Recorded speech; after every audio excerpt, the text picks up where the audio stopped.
సాధారణంగా ఉద్యోగులు ఏం చేస్తుంటారు? డ్యూటీ చేస్తారు, డ్యూటీ అయిపోగానే ఇంటికి వెళ్ళిపోతుంటారు. కానీ ఇక్కడ జరిగినటువంటి ఆటంకం ఏంటంటే పొంగుతున్నటువంటి వర్షాలతో ఈ వరదలను చూసిన తర్వాత ఇంటికి వెళ్లకుండా డ్యూటీ అయిపోయినా అక్కడికే ఆగిపోయినటువంటి సిచ్యువేషన్. పొంగుతున్న వాగులను చూసి అడలిపోయారు, వాటిని దాటలేకపోయారు. దీంతో చేసేదేమీ లేక మళ్ళీ తిరిగి వచ్చి స్కూల్లోనే బస చేయాల్సిన పరిస్థితి ఏర్పడింది. ఈ ఘటన ఆసిఫాబాద్ మండలంలో చోటు చేసుకుంది.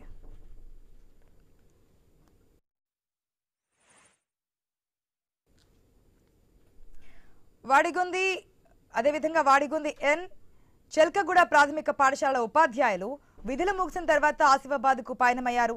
దారిలో వాగు ఉప్పొంగడంతో గంటల తరబడి నిరీక్షించారు, వెయిట్ చేశారు కూడా. అయితే చేసేదేమీ లేక చెల్కగూడ ప్రాథమిక పాఠశాలలోనే ఉండిపోవాల్సి వచ్చింది. రాత్రి అక్కడే బస చేశారు. గ్రామస్తులు వారికి సౌకర్యాలన్నీ కల్పించినటువంటి సిచ్యువేషన్. పూర్తి అప్డేట్స్ మా ప్రతినిధి శ్రీనివాస్ ద్వారా తెలుసుకుందాం. Good morning Srinivas. ఏదైతే వర్షాల కారణంగా వాగులు వంకలు పొంగి ప్రవహిస్తున్నాయి, మనం అది క్లియర్గా చూస్తున్నాం. గత కొన్ని రోజుల నుంచి మనం వ్యూవర్స్ కూడా చెప్తూ ఉన్నాం. అయితే ఏదైతే వాగులు పొంగడం కారణంగా ఇంటికి వెళ్ళలేని సిచ్యువేషన్, నైట్ అంతా కూడా స్కూల్లోనే టీచర్స్ అందరూ వెయిట్ చేశారు, అక్కడే ఉన్నారు అని చెప్పి తెలుస్తోంది. ఇప్పటికైనా క్లియర్ అయిందా? డీటెయిల్స్ ఏంటి? ఉమ్మడి ఆదిలాబాద్ జిల్లా వ్యాప్తంగా గత కొద్ది రోజుల నుంచి కూడా కురుస్తున్నటువంటి విస్తారంగా కురుస్తున్న వర్షాలకు తోడు ఎగువన మహారాష్ట్రలో కురుస్తున్న భారీ వర్షాలతోటి ఇటు ఉమ్మడి ఆదిలాబాద్ జిల్లాను ఆనుకొని ఉన్నటువంటి గోదావరి పెనుగంగ ప్రాణీతనైతే ఉప్పొంగి ప్రవహిస్తుంది.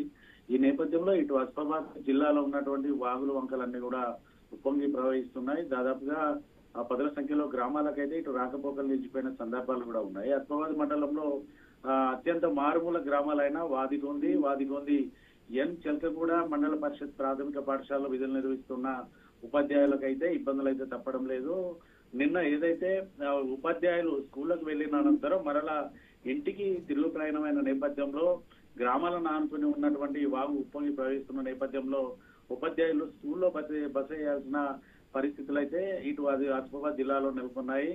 స్వాతి, సుమలత, నైతం హరిప్రకాష్, కుర్సింగా జాలించాలనే ఉపాధ్యాయులు నిన్న వాగు ఉప్పొంగి ప్రవహించిన నేపథ్యంలో చెల్కగూడ మండల పరిషత్ ప్రాథమిక పాఠశాలలోనైతే రాత్రంతా కూడా బస చేసిన పరిస్థితులు అయితే ఉన్నాయి. ప్రస్తుతానికి వాగు కొంతమేర ఉధృతంగా ప్రవహించడం తగ్గినప్పటికీ కూడా పూర్తిగా వాగును దాటే పరిస్థితి లేదంటూ అయితే ఉపాధ్యాయులు, గ్రామాల ప్రజలు అయితే చెప్తున్న పరిస్థితులు అయితే ఉన్నాయి. దాదాపుగా ఈ వాగుపై వంతెన నిర్మాణం చేయాలంటూ కూడా దశాబ్దాల కాలంగా ఇటు స్థానిక నేతలతో పాటు అధికారులను అడుగుతున్నప్పటికీ కూడా ఇటు నిర్మాణాలు పూర్తి కాకపోవడంతో ఇటువంటి పరిస్థితులు ఉంటున్నాయంటూ కూడా గ్రామస్తులు అయితే చెప్తున్న పరిస్థితులు అయితే ఉన్నాయి. ఒకవేళ పెద్ద ప్రాణానికి కనుక ఎటువంటి ముప్పు వస్తే మాత్రం వారిని ఆసుపత్రులకు తీసుకువెళ్లే లోపే ఇటు పూర్తిగా మరణించిన సందర్భాలు ఉన్నాయంటూ కూడా గ్రామస్తులు అయితే చెప్తున్నారు. ప్రస్తుతానికైతే కొంతమేర వాగు ఉధృతి తగ్గినప్పటికీ కూడా వాగులో నుంచి దాటే పరిస్థితులు అయితే లేవు.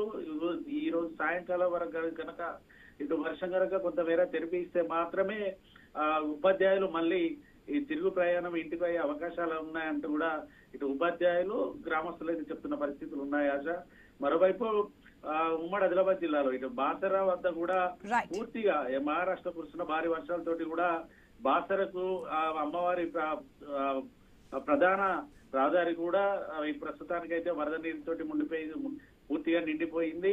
పుష్కర ఘాట్ల వరకు కూడా ఎవరినైతే అనుమతించిన పరిస్థితులు అయితే ఉన్నాయి. Right Srinivas, thanks for the update.